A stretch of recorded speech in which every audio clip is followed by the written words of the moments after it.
10ই March সরকারি কর্মচারীদের ধর্মঘটের দিন হাসপাতালে পরিষেবা চালু রেখে প্রতিবাদ আন্দোলন করবেন চিকিৎসকেরা। শুক্রবার সার্ভিস ডক্টর ফোরামের পক্ষ থেকে জানানো হয়েছে, ধর্মঘটের সমর্থনে 2টো থেকে 3টে পর্যন্ত হাসপাতালে বিক্ষোভ করবেন চিকিৎসক ও নার্সরা।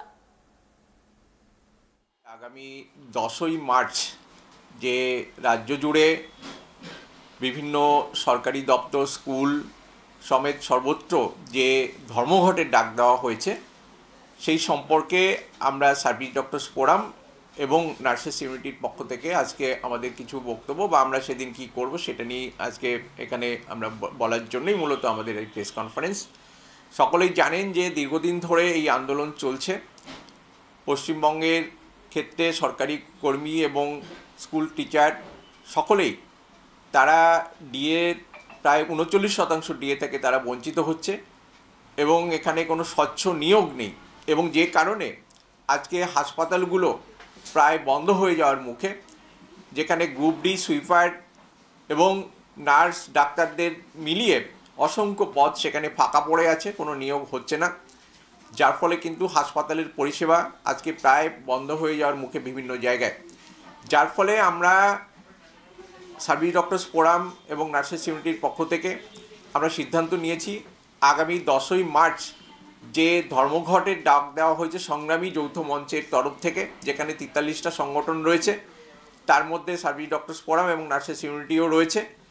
আমরা সেই আন্দোলনের অন্যতম অংশীদার। আমরা মনে করি যে এই ধর্মঘট সর্বাত্মক রূপে পালিত হওয়া দরকার। শুধুমাত্র জরুরি পরিষেবা বাদে সর্বত্র এই ধর্মঘট হবে। জরুরি পরিষেবার জন্য আমরা হাসপাতালগুলোতে হয়তো এই ধর্মঘট আমরা পালন করছি না, কিন্তু এর সমর্থনে, ধর্মঘটের সমর্থনে আমরা ওই দিন 10 তারিখ বেলা 2টো থেকে 3টে পর্যন্ত প্রত্যেকটা হাসপাতালে আমরা ডাক্তার, নার্স, স্বাস্থ্যকর্মী সবাই একসাথে জড়ো হয়ে সেখানে আমরা এই আন্দোলনের সমর্থনে আমরা সেখানে সভা করব 1 ঘন্টা ধরে। এই সিদ্ধান্ত আমরা নিয়েছি।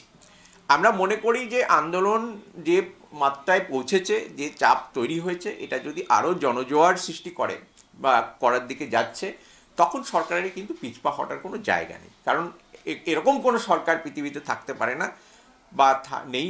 আমরা দেখেছি কোনোদিন সেরকম সরকার কিন্তু কোথাও দেখা যায় না যে জনগণের দাবি তারা মেনে নিতে আলটিমেট মানছে না, পিছপা হতে পারছে, এরকম কখনো হতে পারে না। জনগণের হাত থেকে রেহাই কারণ।